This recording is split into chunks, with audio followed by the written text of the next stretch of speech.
அந்த இடத்துல புது சிருஷ்டியா வரும்போது நம்ம அந்த நாளை யோசித்து பாருங்க.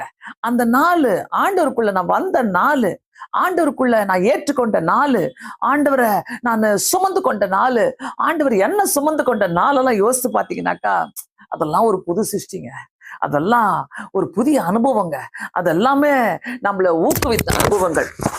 ஸோ இந்த இடத்துல நம்ம நினைக்க வேண்டிய ஒரு காரியம் பார்த்தீங்கன்னாக்கா, ஆண்டவரே நீர் எனக்கு சகாயராய் வந்து எனக்கு உதவி செய்யுங்க சுவாமின்னு சொல்லி கேட்கும் போது கர்த்தர் அற்புதங்களை செய்கிற தேவனா இருக்கிறார். இந்த இடத்துல நம்ம இந்த குறைபாடுகளை சரி செய்யணும்.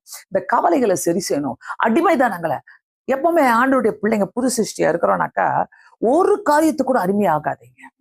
எந்த ஒரு காரியத்துக்கும் அடிமை ஆகாதீங்க. ஏன்னா நம்மள சாத்தானுக்கு ஒருத்தரை நல்லா புரிஞ்சுக்கிட்டு எந்த இடத்துல உங்களை உடைக்கணுமோ உடைப்பான், எந்த இடத்துல உங்களை அடிமையாக்கணுமோ அடிமையாக்குவான். ஒரு பயத்துக்கு அடிமையாக்குவான், சில நேரங்களில தப்பான கைடன்ஸ்க்கு அடிமையாக்குவான், தப்பான வழிகளுக்கு அடிமையாக்குவான்.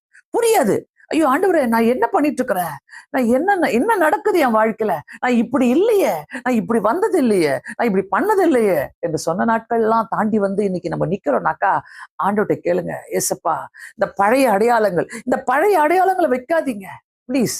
இந்த பழைய அடையாளங்கள் நமக்கு தோல்வி தேவையில்லைங்க, நமக்கு பாவ சுமைகள் தேவையில்லை, பயங்கள் தேவையில்லை. Fear of something, fear of anything. அந்த பயம் நம்மளை ஆட்கொண்டுச்சுனாக்கா எதுக்கு பயப்படுறோன்னே தெரியாது.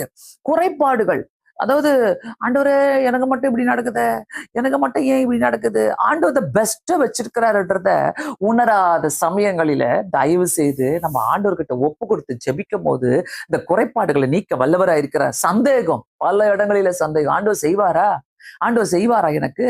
அதாவது ஒரு பக்கம் ஜபத்தை செஞ்சுப்போம், இன்னொரு பக்கம் ஃபெய்த்னு இருக்கும், இன்னொரு பக்கம் விசுவாசம், மூணுமே இருக்கும்.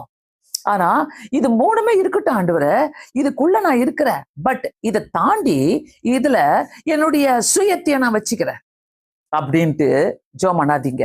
அந்த மாதிரி ஜபத்தை கர்த்தர் கேட்க மாட்டாரு. இது எல்லாமே பழைய அடையாளங்கள்.